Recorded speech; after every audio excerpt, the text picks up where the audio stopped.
साईं कंबर वारा चलदा हुए ते नमाज पढ़दा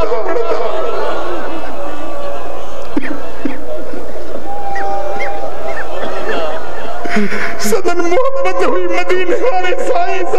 मदीने से मोहब्बत हुई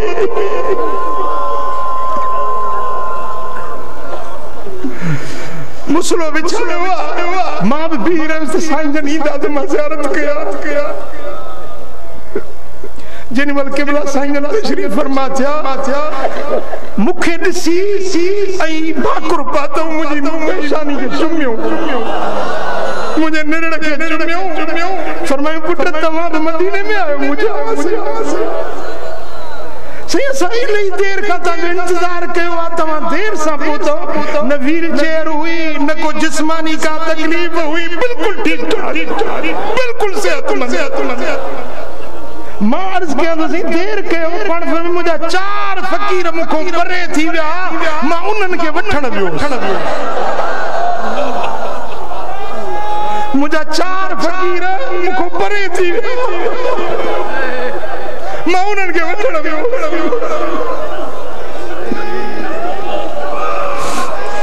कामिल मुर्शिद हुओ आज विसाल का पोइ पंहिंजे मुरीदनि ते शफ़क़त ऐं प्यार जो हथ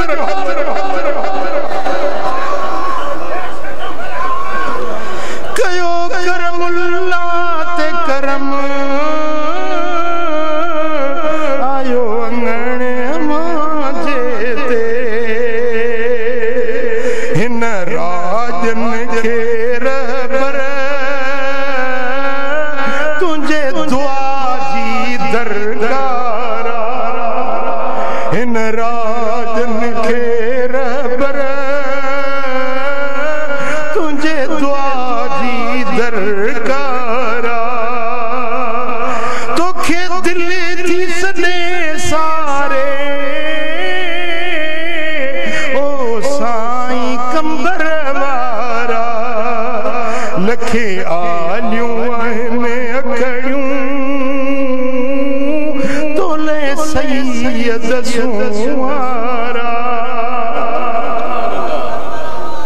तमाम खुशबख्त खुश नसीब आयो जन जी निस्बत हिन कामिल वली सां आहे जन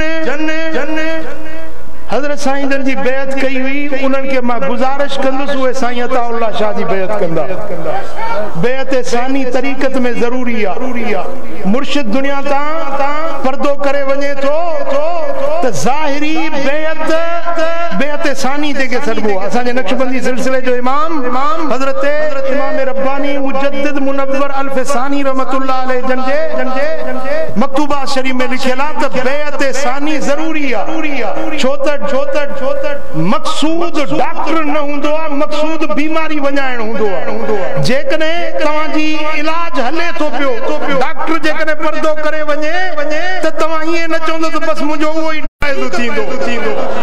पीर मिठा सिंह रहमतुल्लाह अलैह फरमाईंदा त मेरा फैज़ मेरी जिंदगी में कूण है मेरे वफात कनु पीछे डोड़ा चौड़ा थी सी वली जो फैज़ बंद न थींदो आहे वली पंहिंजो फैज़ खणी मज़ार में न वेंदा आहिनि फैज़ पुठियों छॾे वेंदा आहिनि रात जो टाइम हुयो मूं हिकिड़े राति हज़रत साईं अताउल्लाह शाह खे फोन कई रात जो टाइम मुझो पाण फरमायो त हिन मतलब बेगा वक्त फोन कई त मुझे बस दुआ जे ला दरखास्त आ साईं जन वट वञो त मुझे ला दुआ जो अर्ज़ कजो हज़रत साईं क़िबला अताउल्लाह शाह बादशाह फरमाए त मां तहज्जुद नमाज़ पढ़ंदुसि तहज्जुद पढ़ी ऐं पोइ अबे साईं वट वेंदो आहियां और पाण बि तहज्जुद पढ़ी वेंदा आहिनि पोइ का ॻाल्हि ॿोल करणी हूंदी आहे त मां कंदो आहियां ॿ ॻाल्हियूं हिकिड़ो त उन वक्त में हज़रत साईं अताउल्लाह शाह तहज्जुद गुज़ार हुया ऐं साईं जन इन पीरी जे आलम में तबियत जी नाचाकाई जे बावजूद बि तहज्जुद गुज़ार हुया मुरीद सच्चा आहियो त तहज्जुद पढ़ंदो ॻाल्हायो तहज्जुद पीर मिठा साईं फरमाईंदा जे तहज्जुद नमाज छड़ी उन्हें पंजी फकीरी छड़े दी तहज्जुद अल्लाह दे हुजूर में राज न्याज रकातान फी जोफिल लैलिल आखिर खैरुम मिन दुनिया व मा फीहिमा ही दुनिया में जो कुछ आए उन्हें सबनी का तहज्जुद जूं बरकातू नफल पढ़ो इन जो शान मथे मथे हज़रत सैयद अताउल्लाह शाह बादशाह ज़ीद मजदूह फरमायो त मां अबे साईं वटि तहज्जुद पढ़ी वेंदुस को वेंदा आहियूं कचहरी कंदा आहियूं दुनिया जा माण्हू कचहरियूं ॾींहं जो कंदा आहिनि पर अल्लाह जा वली पंहिंजे रब सां मुनाजात ऐं दुआ जो लम्हो इहो हूंदो आहे जेको राति जे वक़्त में वेही कंदा अल्लाह करीम जल्ल शानो असांखे सच्ची मोहब्बत सुभान अल्लाह सुभान सलातो वस्सलाम अलैका या रसूल अल्लाह सलातो वस्सलाम अलैका या हबीब अल्लाहु अकबर अल्लाहु अकबर अल्लाहु अकबर अल्लाहु अकबर